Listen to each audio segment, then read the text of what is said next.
244. Let's get to The Invisible Man from 2020. It's written and directed by Leigh Whannell, stars Elizabeth Moss, Oliver Jackson Cohen, Harriet Dyer, Aldous Hodge, Storm Reed. And the synopsis is: when Cecilia's abusive ex takes his own life and leaves her his fortune, she suspects his death was a hoax. As a series of coincidences turn lethal, Cecilia works to prove that she's being hunted by someone nobody can see. For anyone who has listened to the show for a long time knows I love The Invisible Man, the original Invisible Man, with the bandages around his body, the trench coat. I just love that original film. I wasn't going to originally talk about this movie, but having talked about it on the Wolfman review in the first part of this collection, plus Leigh Whannell is releasing Wolfman in January, so good a time as any to revisit this. I know when this was announced that I, like most, I think, were very skeptical.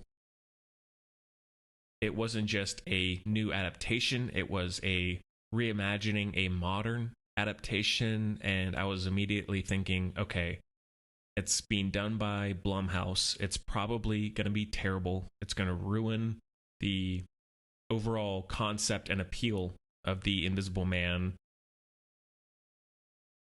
Luckily, though, this was in good hands.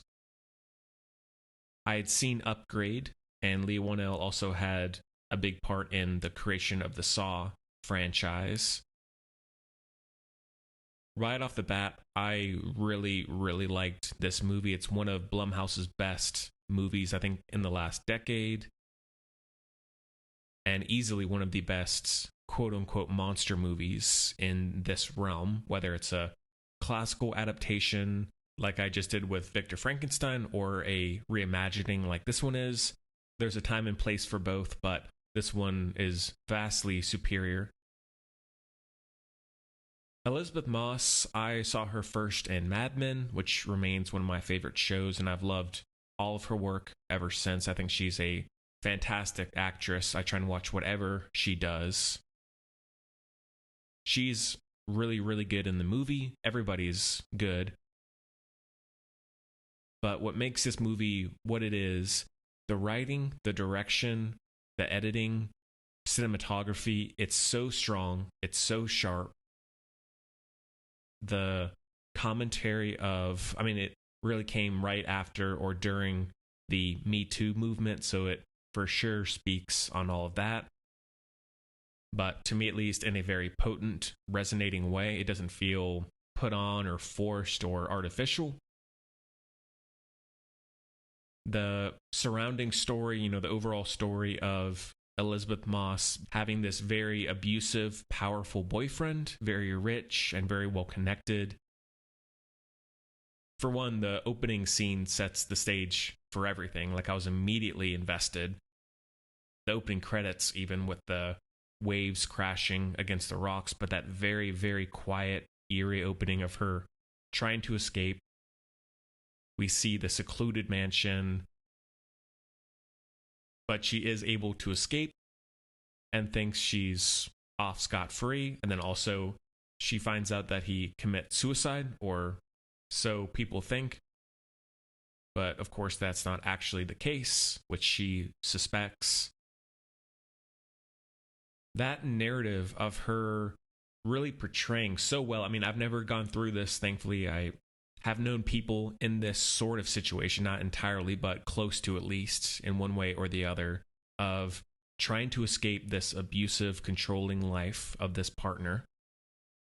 She's not even married to him, but still he is able to maintain power over her. And that idea of, even though we don't really see him for most of the runtime, that's sort of where the fear comes from.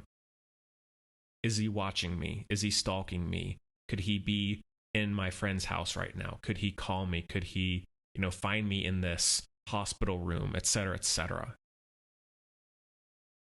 And not only that, but because he is wearing this invisibility suit, her claim to sanity, to her defense, gets worse and worse. And in the long run, it's very effective in how hopeless she becomes at a certain point. Like, no one believes her. The Invisible Man is constantly setting her up with one of the best scenes in the movie, like one of the best, oh my god, shocking moments that I've seen in years, is the framing her for murder. When she's sitting across the woman in the restaurant, the other woman sees a floating knife right next to Elizabeth Moss. The Invisible Man slits her throat and then immediately puts the knife, the bloody knife, in Moss's hand. And then she's just caught in public with a bloody knife on her hand, and the only possible person that could have realistically killed the person sitting across from her. Like, that was, in the theater, I was like, oh my god, that was so good. And what makes it even more effective, more so than just the surface level killing, is it makes her case that much less believable. Because obviously, you know, in a realistic situation, if you saw that, oh yeah, sure, a guy in an invisibility suit did that. Right, you're crazy. On top of that, some of the other moments, little moments that make her think she's losing her sanity. For example, the stove manipulation. When she's cooking something, she walks away and then the boyfriend turns it on and causes a fire. Or when she's in the girl's bedroom of her friend and the girl gets knocked away, and then the father thinks, well, obviously it was you. It must have been you, which we know that's not the case. Going back to the technical aspects of the movie that make it what it is, how they use, I don't like using these very more academic terms in movies, but like the negative space in this, in which the camera will just have these very slight, easy pans from left to right or somewhere in a room where Elizabeth Moss is. We and she, not just us, we think, is he in there with her right now? Or we'll see a open window have some breeze flow through it, or we'll see a footprint. And it's easy for a situation like that, if done poorly, to come across as manipulative for the audience. Because we're like, okay, he's probably not there. Like, obviously, we're looking at nothing, but she feels the same way. So we're with her intimately with that fear. Plus, even from a budget level, that's a really, if done well as it is here, that's a really easy way to maintain a low budget. The look of the Invisible Man himself, really simple, but really memorable and striking. The glitchy aesthetic to it, I love when he's out in the rain. Or one of the best jump scares visually is when she's up in the attic and she throws the white paint, and then his silhouette is partially covered by the paint, and there's that realization. The hallway massacre is another highlight, when she's being dragged through the hallway and the security guards are there, and one by one the Invisible Man takes him down. For example, the guy who's holding the gun, and he grabs it, puts it to the guard's knee and fires. Or holding the gun and it looks like a floating gun pointing at a guy. There are just countless moments of really vicious but effective violence, not necessarily horror, but just, it's not an action movie, but what action is there, it's good. One of the only moments that I think some people could find a little goofy is when she's fighting him in the house and she's being thrown around by seemingly nothing, and she's just wailing her arms and punching and all that. I think at first, or in the trailers, that may have been in the trailers, sure, I mean, it's maybe a little silly, but in the context of the movie, I don't really mind that. That wouldn't be my favorite moment. But in terms of the effects, I'd say it's impressive for how they pulled that off. Also, the moment when she realizes that she's pregnant. And sure, it's maybe a little unrealistic in terms of the practicality if that was how that would be done, but it's still a fairly unsettling idea to think if that was you. The score is very good by Benjamin Wallfisch, if I'm saying that right. He's a great composer in all respects, but he's done a lot of horror films over the last 10 years.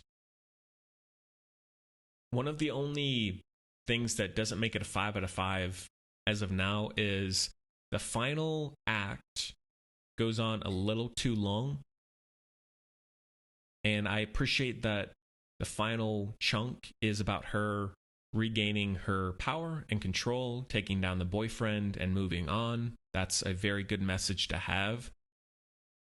But the structure of it, when there's that final fight, I think it's at the hospital or the rehab place and the house, that almost feels like it kind of comes to a conclusion. And then there's a pretty extended scene at the boyfriend's house where they're having dinner and things go nuts that kind of takes the adrenaline rush out that we've just had. Especially on rewatch, I'm just waiting for that final takedown. Not a big deal at all. Very minor problems in the big scheme of things. So yeah, I really can't say enough about it. We need more reimaginings like this that make the movie its own, or that director makes the movie their own. That one is a heavy 4.5 out of 5.